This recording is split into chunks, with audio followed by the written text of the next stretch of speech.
everybody, this is Jordan Manley again, and this time we're talking about cymbals. Okay, the cymbal industry is humongous. There are lots of different manufacturers these days, and cymbals come in all shapes and sizes and colors. So you might be asking, like, how do I know which cymbals are good for me? Why are there so many different shapes and sizes and brands of cymbals? I'm going to explain all of that today. So be patient, open your ears, and let's have a talk. So we're going to start with the hi-hats first. Okay, the hi-hats are made to simulate a cymbalist crashing cymbals together. Okay, so now instead of doing that with our hands, we're going to use our left foot and the pedal to control those two cymbals. Now, the typical diameters that hi-hats use are 13 or 14 inches. Okay, I like to use a little bigger set of hi-hats just because I play rock and roll music mainly, and the general rule is bigger cymbals are going to give you a louder sound. They're going to produce more volume. They're also going to be able to produce lower frequencies, whereas smaller cymbals are going to usually crash really quickly and stop. They're not going to have a long resonance to them, and they're also going to have a higher pitch. Okay, I'm a low pitch kind of guy, so I use bigger cymbals. And in terms of hi-hats, they always come in sets. So usually your higher, thinner cymbal is going to be on top, whereas the deeper, heavier cymbal is going to be on the bottom. And you may even see holes drilled into the bottom cymbal so that we don't create an air pocket when we use our foot. Okay, because that affects the sound as well. All right, so that's a quick look at the hi-hat. Let's talk about one of my favorites, the ride cymbal, next. This is a ride cymbal. I'm going to take this one off. This thing is huge.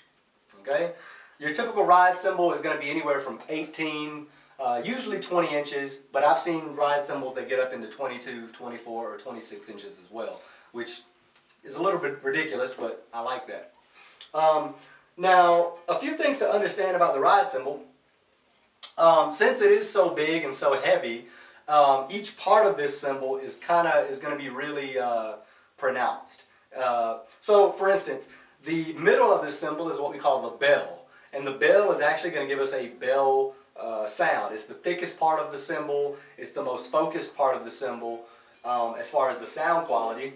So, when I hit the bell,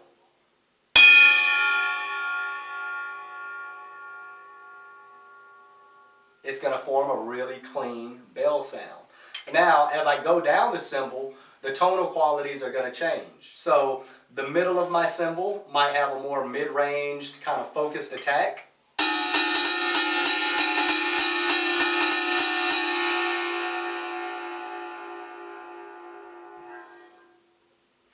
And then the edge of our cymbal is going to have more of a low fundamental. And it's also going to have more of a wash to it. So you'll notice as I move from the top of the cymbal to the edge, the top is going to be more focused, whereas the edge is going to give us more of that low frequency, and it's also going to do what we call wash. So it means the tone is going to resonate for a lot longer. Check it out.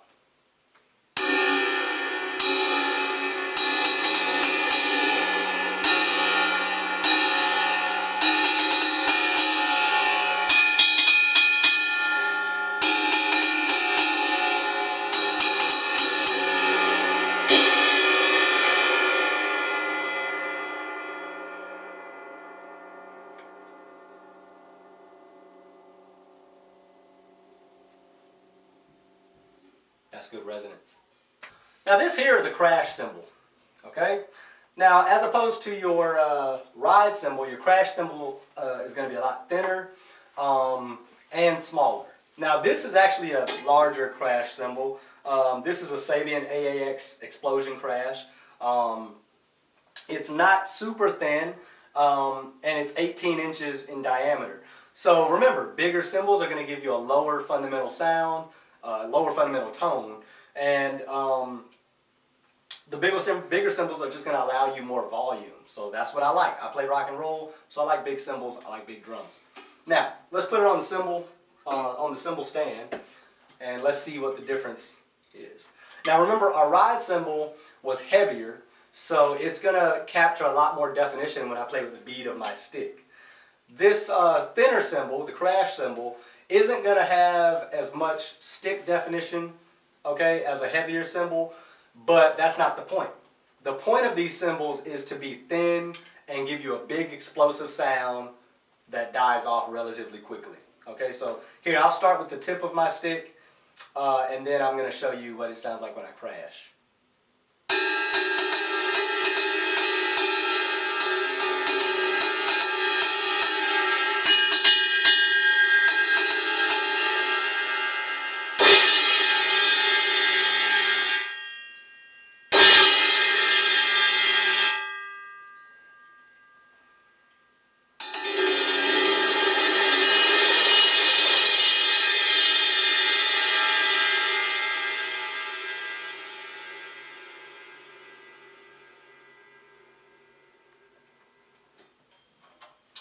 So, now that I've shown you the different styles of cymbals, remember there are lots of, they all come in different sizes. So you may see the same cymbal produced by the same brand, whether it's Zildjian or Sabian or Istanbul or Meinl or Paisti. Every cymbal company all over the world makes a lot of the same range of cymbals. Okay, so Sabian might sell this AAX Explosion Crash in a 16-inch or a 17-inch or an 18-inch. Those are all things that, you know, you'll never really know the difference between these until you get into a store and really just try them out. Okay, remember, you're the player. Everything should be made to tailor to your taste. Okay, you're the one that's going to have to pay the money. You're the one that's going to have to play the cymbal all the time. So you want something that's going to sound consistent, and it's going to feel the way you want it to feel every time you play it. Okay? Now, another thing to note is that every major cymbal manufacturer makes high-end and intermediate and even beginner level cymbals. So as far as your price point, you know, you can go through Sabian or Zildjian, you know, any of these major cymbal companies, and they're all going to make entry-level cymbals, which are great for beginners.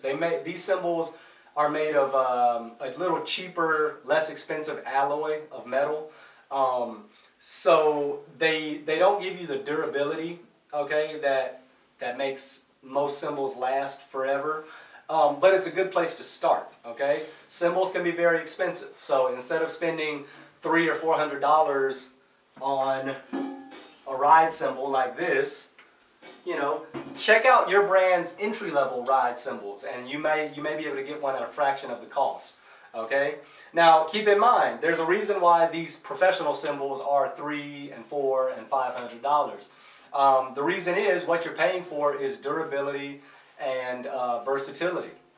So a lot of times, a cymbal like this or like this, they're built to last. In most cases, they're built to take a beating, and most cymbals, if you take care of them, you should be able to hold on to a professional level cymbal for a lifetime.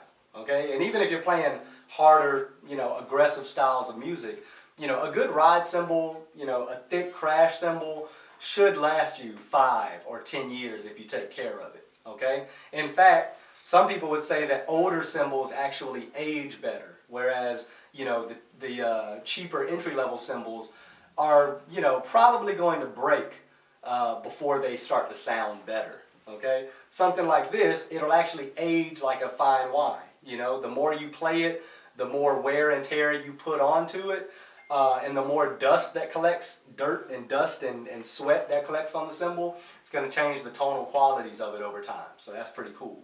Now, as you go into the music stores and try these out, you know, make sure you take a pair of sticks that you're already comfortable with, because remember, there are lots of different elements in each drumstick that may respond differently on a particular cymbal. So take the drumsticks that you're comfortable with.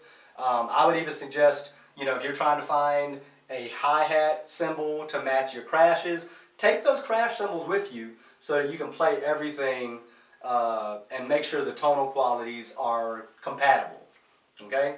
You know, it's similar to buying clothing. You know, you don't want to buy, pants that you don't have a matching shirt for. You know, cymbals are the same way. If you're going to be shopping, make sure everything that you buy is complementing each other. That's how a set of cymbals is supposed to work. Okay? Now, that's my cymbal tutorial. Thank you guys for listening. And I'm going to give you a quick solo on my outro. Happy hunting. Go out there, and I hope you this video gives you the necessary knowledge and details you need to make a smart decision when it comes time to spend hundreds or even thousands of dollars on cymbals. Okay? Thank you for listening. My name is Jordan Manley. See you guys next time.